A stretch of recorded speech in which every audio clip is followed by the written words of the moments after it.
আসসালামু আলাইকুম সবাই কেমন আছেন? আমি আলহামদুলিল্লাহ অনেক ভালো আছি।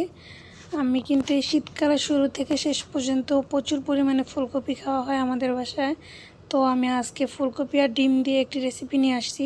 প্রথমে চুলায় প্যান বসিয়ে দিয়ে দিলাম পরিমাণ মতো তেল। আর এখানে কিন্তু আমি সরিষার তেলটাই দিয়েছি। আর আমি আগে থেকেই 4-5টা ডিম সেদ্ধ করে মাঝখান দিয়ে কেটে রেখেছি, এতে করে ডিমের ভিতরে কিন্তু মশলাটা ভালো করে যাবে। এখন আমি ডিমটাকে ভেজে নেব। এই তো ডিমটা আমি উল্টিয়ে পাল্টিয়ে লালচে করে ভেজে নিলাম। এখন ডিমটাকে তুলে নিচ্ছি।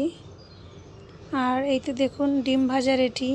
এখন আমি কি করব, ফুলকপিটাকেও হালকা করে একটু ভেজে নেব একই তেলের মধ্যে। তো এই যে দিয়ে দিলাম আমি ফুলকপিটা। এখন ফুলকপিটাকে আমি ভালো করে ভেজে নেব উল্টিয়ে পাল্টিয়ে। আর ফুলকপিতে কিন্তু একটু হালকা একটু স্মেল আছে, এই কারণে ঢাকনা দিয়ে দিলে হালকা সেদ্ধ হয়ে যাবে আর গন্ধটাও চলে যাবে। আর এই তো আমি ফুলকপিটা উঠিয়ে নিলাম। আর এখন আমি মূল রান্নায় চলে এসেছি। এখন দিয়ে দিলাম পরিমাণ মতো তেল আর কিছুটা পেঁয়াজ কুচি আর কাঁচামরিচ। এখন এটা দিয়ে আমি ভালো করে একটু নেড়ে চেড়ে পেঁয়াজটাকে হালকা ভেজে এর মধ্যে দিয়ে দিলাম আদা রসুন আর জিরা বাটা।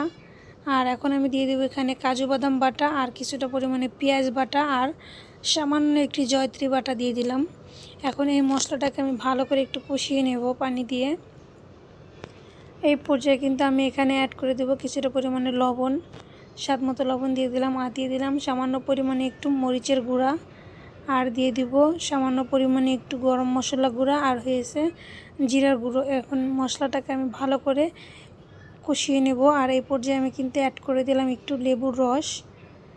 আর এখন আমি মশলাটাকে ভালো করে কষিয়ে নেব তেল ওঠা পর্যন্ত। আর এই তো কিন্তু মশলাটা একেবারেই তেল উঠে গিয়েছে। আর এই পর্যায়ে আমি দিয়ে দিলাম আগে থেকে ভেজে নেওয়া ফুলকপি। এখন ফুলকপিটা কিন্তু ভালো করে মিশিয়ে নেব। মিশিয়ে নিয়ে আমি ঢাকনা দিয়ে একটু ঢেকে দেবো ফুলকপিটা।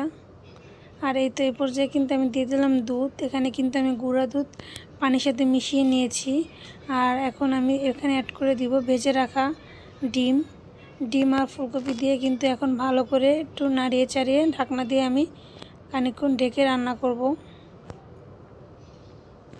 আর এই কোরমাটা কিন্তু খেতে বেশ মজা লাগে।